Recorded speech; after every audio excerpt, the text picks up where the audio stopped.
Greetings and peace. This is Dr. Lawrence Brown with another episode of Interfaith Issues.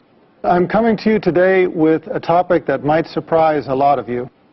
And that is that today I'm going to talk about how I became Muslim. Through these talks and through my other works, a number of people have approached me and asked how I became Muslim and why.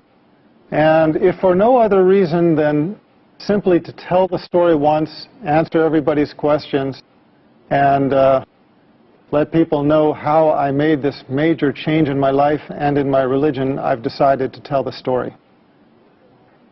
The story takes us back to 1990. Before 1990, I was the typical American.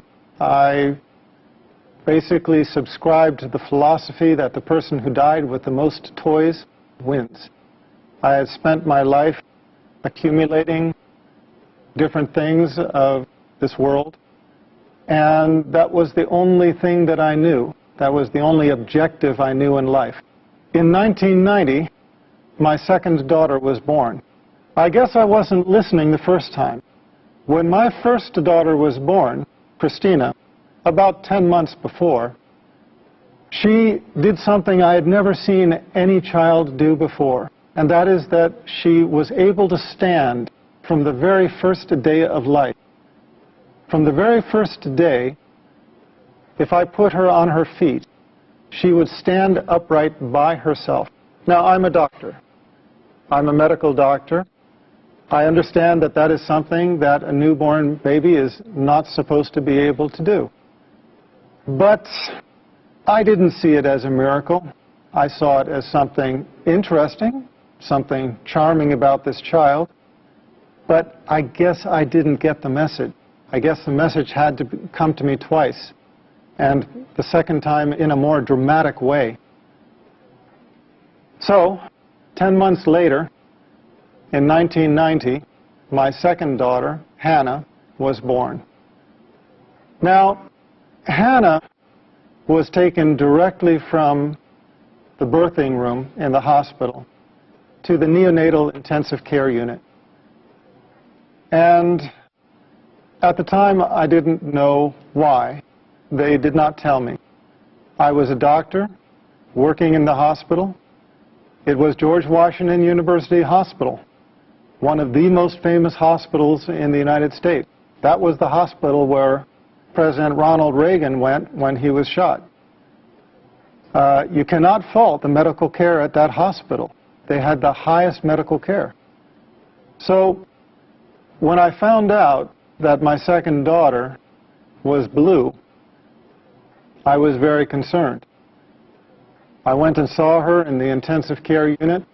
From the level of her chest down to her toes, she was a dusky, the only way I can describe it is a gunmetal blue, this deep, deep, dusky kind of blue. Now, for those of you in the medical profession, you understand what that means. A lot of people, even outside the medical profession, understand what that means, but for those of you who don't, you know how when you look at the veins in your arms, in a pale-skinned person like myself, those veins are blue. The reason why is because blood, when it is carrying oxygen, is red. When the blood does not have oxygen, it turns blue. And that was the color of my child. We took a cardiac ultrasound. It showed that she had a coarctation of the aorta. Now, the aorta is the major vessel that comes off of the heart and then sweeps down to the rest of the body, carrying all of the blood for the body from the chest down. And a coarctation is a critical narrowing in that artery. We could see where the artery was normal size. We could see where it was normal size on the other side, but right in the middle, there was this tight coarctation where the artery narrowed down to almost nothing. So that was the condition of my child. She was dying. Her body was suffocating. Now, As a doctor, I understood what this meant. I had assisted on numerous cardiothoracic surgeries. I knew that this almost certainly meant for this child that she would undergo emergency thoracic surgery. They would cut open her chest. They would replace the vessel with a graft. And these children, in general, don't do well. Given the technology of the time, about 20 years ago, my expectation was that my daughter would have the surgery, survive a few years, need to have the surgery again to replace the graft as she grew, and eventually the graft would fail and she would die.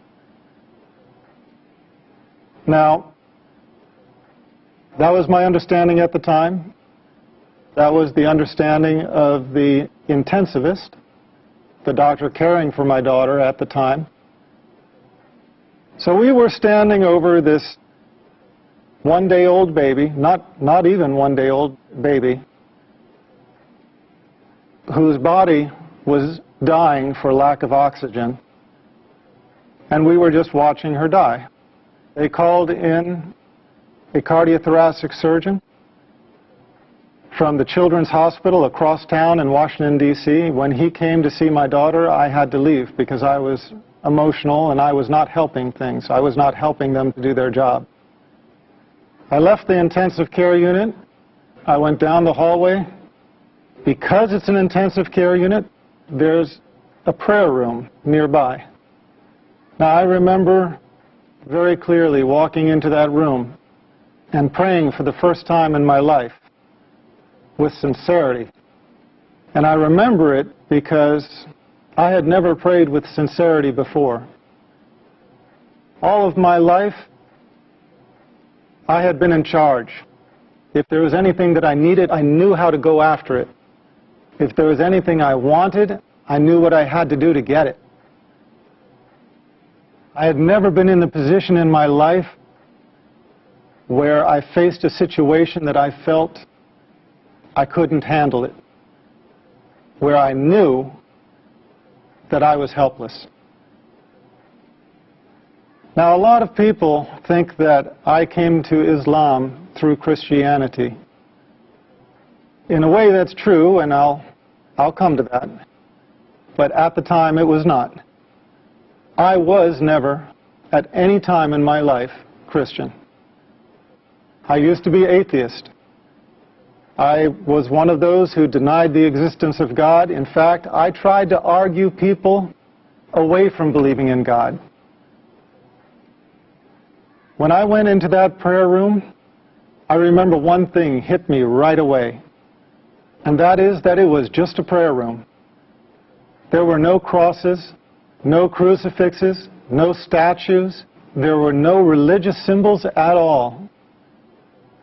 And immediately, I felt it was the right place to be. But because I was atheist, I prayed a prayer which I have since come to know is a little bit infamous. It's a kind of a weak prayer, but it has its strength.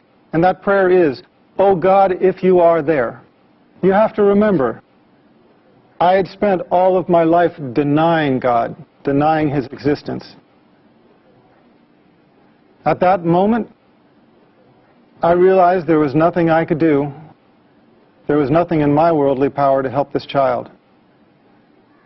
And I knew that the only power, if it did exist, that could help my child was the Almighty. So the only way I could pray was to pray, "Oh God, if you are there." And I admitted, I was honest. I said, "I don't know if you're there or not. But if you are there, I need help." And I made a deal. I made a promise. I asked God if He saved my daughter, and then if He guided me to the religion that was most pleasing to Him, that I would follow. And I remember those words precisely.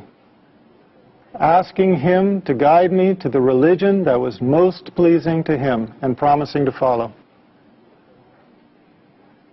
Well, I had been away for maybe 15 minutes.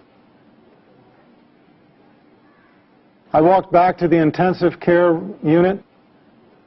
When I entered the unit, the doctors were huddled around my daughter like a football team in the huddle.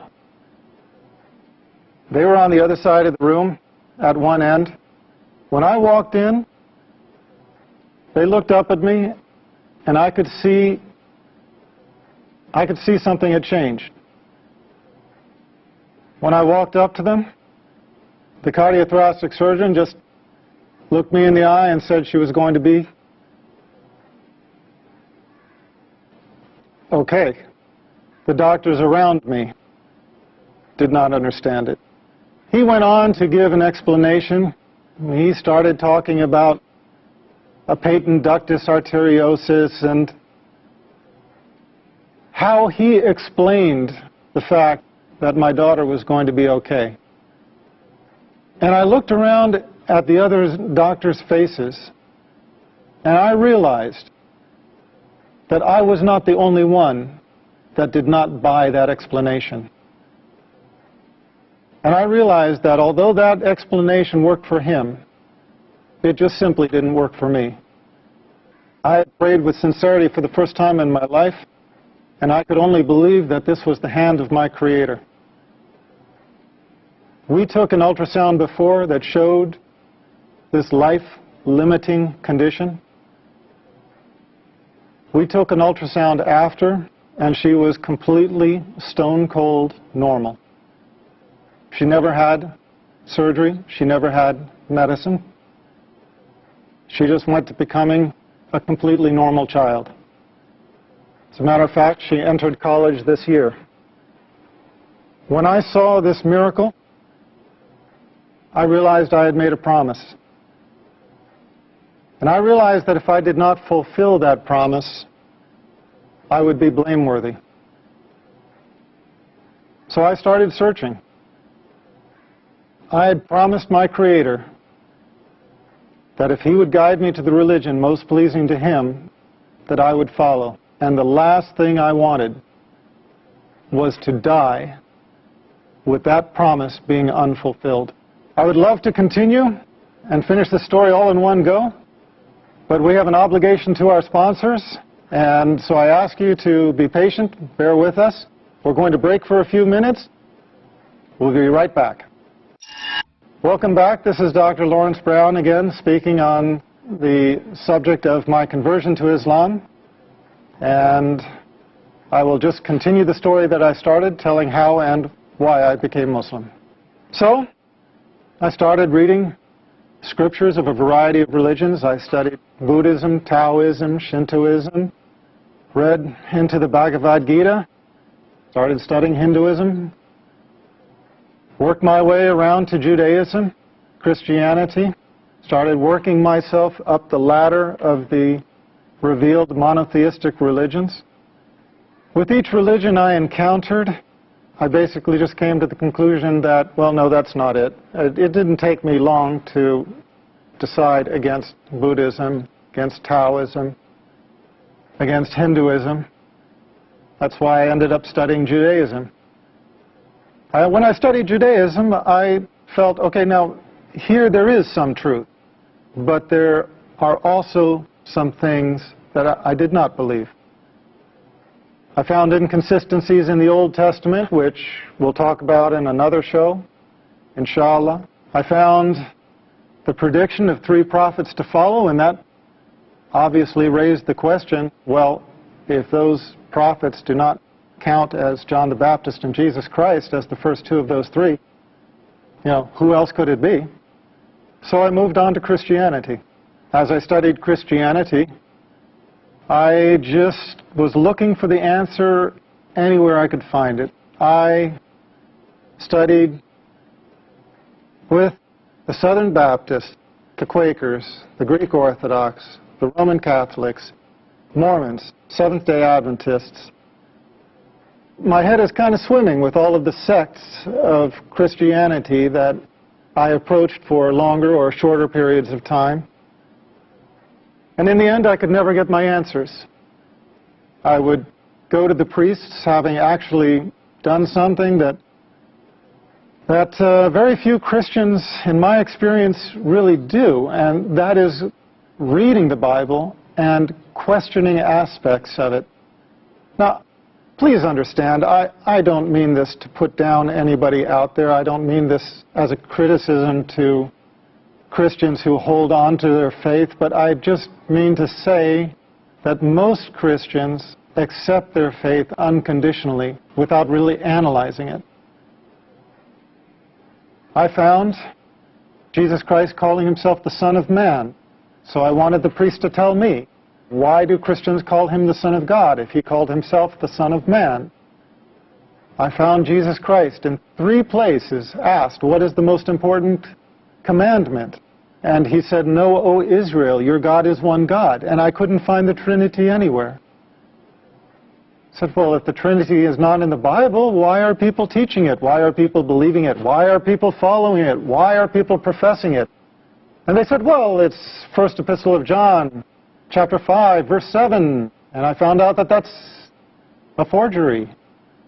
It doesn't exist in the original manuscripts, which is why it has been modified in the more modern Bibles. It is why you do not any longer find in the reputable Bibles published in modern day, you do not find it talking about the Father, the Son, and the Holy Spirit, and these 3 are one. You don't find that anymore, because the scholars of modern times have recognized that that was a misleading insertion. As Scofield's Reference Bible states, it's an interpolation. It's a misleading insertion. I wanted the priests to answer these questions for me, and I never found a single one of any sect anywhere who could. I felt almost more lost than before. I believed in what Jesus Christ taught. I believed that he was a prophet. I believed in God as one God. I believed that man's relation with God is direct, without intercessor. I believed that we are accountable for our actions. I could not believe that we carried the taint of original sin, a sin that we never committed. I was at odds with Trinitarian theology, but I was in agreement with everything Jesus Christ taught. And I found these 2 to be different. And no priest could explain this to me. For a couple of years, I was searching, not finding anything, because in the West, in America, really about the last religion most people even think to consider is Islam. It wasn't until I learned about Islam, about the Prophet Muhammad, peace be upon him, that everything suddenly made sense. Everything fell in place. The Old Testament's prediction of 3 prophets to follow, John the Baptist being 1, Jesus Christ being 2. Who is the 3rd? The prophet of Islam, Muhammad, peace be upon him. Everything else fell in place. All of the teachings of Jesus Christ, his teaching that God is one, his teaching that the prophets, including himself, were men, his teaching that we are directly accountable to God, without intercessor, no saints in the way, no priests that you have to make confession to or seek absolution from. No, our account is directly to God, without intercessor. And I found the consistency in the creed throughout the chain of revelation. This was my reason for embracing Islam. I found in Islam the answer to my search in the continuity of the chain of revealed revelation. I found Islam as the conclusion in the chain of revelation. Now, that's my story. It's a very personal story, and maybe nobody benefits from it, except for me. But it seems like everybody has a testimonial. And God guides who He wills. And if you are sincere, He will guide you to the straight path.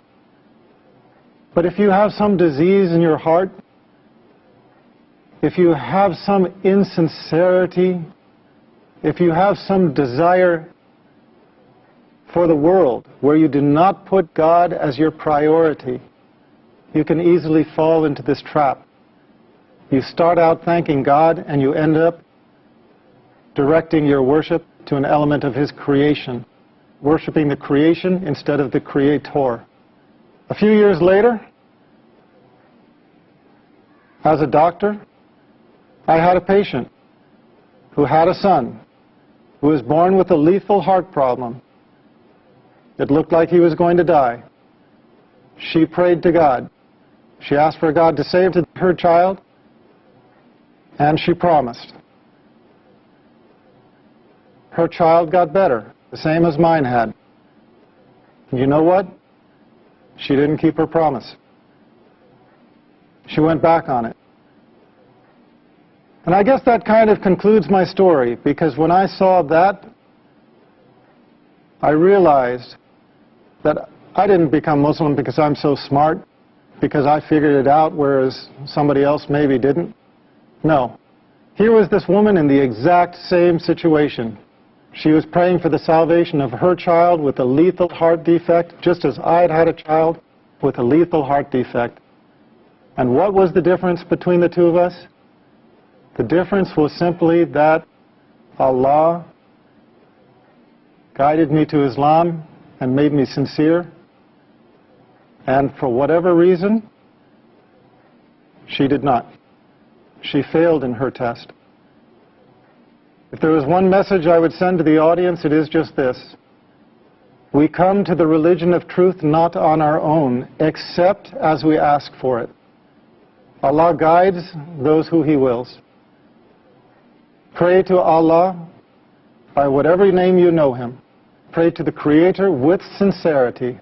Ask Him to guide you in your heart and in your mind to the religion of truth and to make you pleased with it. And you will find, if you are sincere, and if Allah answers your prayer, you will find that the religion of truth enters your heart. And inshallah, you will join us as a brother or sister in Islam. Thank you for being my audience on yet another episode, Interfaith Issues. We will continue again, inshallah, and I look forward to being with you then. Peace, and may God be with us all. I feel the peace.